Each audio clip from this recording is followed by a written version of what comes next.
We now move on to viruses with single-stranded RNA genomes, and we're going to look first at those of positive polarity. This is mRNA sense polarity.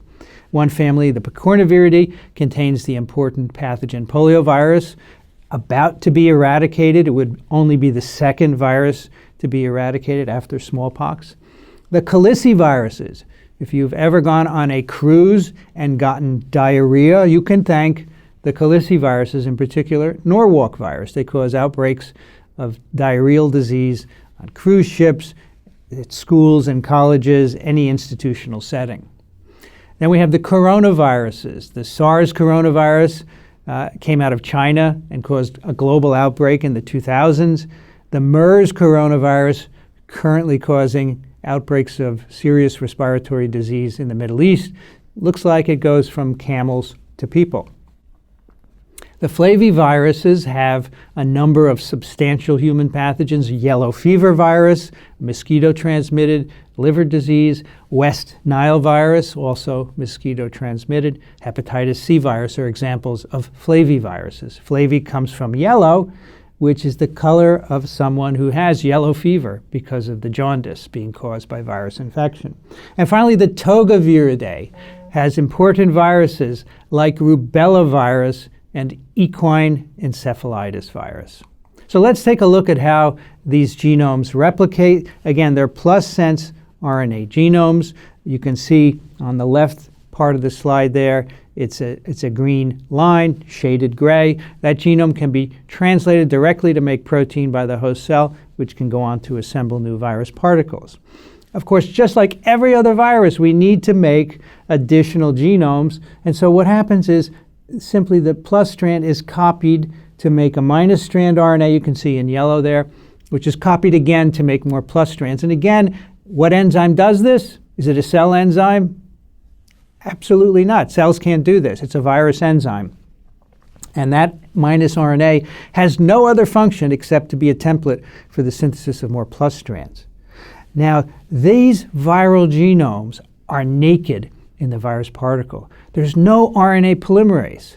Now remember, the Reoviridae with double-stranded RNA, they contained an RNA polymerase in the particle because the double-stranded RNA could not be translated. These genomes are plus mRNA. They can be translated as soon as they get into a cell. So you don't need to have a polymerase there. You can make the polymerase from translation of the genome. So this is what distinguishes the two kinds of RNA viruses with or without a polymerase in the virion, whether or not the mRNA is accessible by the host cell translation machinery. Now these single-stranded plus-sense RNA genomes vary in size. The Coronaviridae are among the largest that we know of, 28 to 33 kilobases in size. And these are typical messenger RNAs. They have a cap at the 5' end. They're polyadenylated at the 3' end. The Flaviviridae plus-stranded RNA genome is somewhat smaller, 10 to 12 kilobases in length. Again, it has a cap at the 5' end. Curiously, the flavivirus genomes do not have a poly A at the 3' end. The Picornaviridae genomes are 7 to 8.5 kilobases in length. They are polyadenylated, but at the 5' end, they don't have a cap. Rather, they have a small viral protein. And finally, the Togavirus plus-stranded RNAs are from 10 to 13 kb long with a 5' cap and a 3' poly A tail. Let's move on to single-stranded RNA viruses with a plus-sense genome, except these viruses go through a DNA intermediate. And there's one virus family containing these kinds of viruses. It's called the Retroviridae, or retrovirus family. And the picture of the virus you see here is an example of a retrovirus. There are two human pathogens in this family. They're very important pathogen. One is HIV, human immunodeficiency virus. Of course, we're in the midst of a huge HIV pandemic, over 33 million people infected at this moment in time. And then the other human retrovirus, human T lymphotropic virus, or HTLV, also causes millions and millions of infections as well. Now, these are very unusual viruses because they are plus-stranded RNA genomes, but they go through a DNA intermediate. So you can see at the top is the plus-stranded RNA, and here is an example of a plus RNA that is not a messenger RNA. It could be translated readily, but when this comes into a cell by a virus infection, it is not translated. It is sequestered from the host ribosomes, and it instead is copied into a minus strand DNA by the enzyme reverse transcriptase.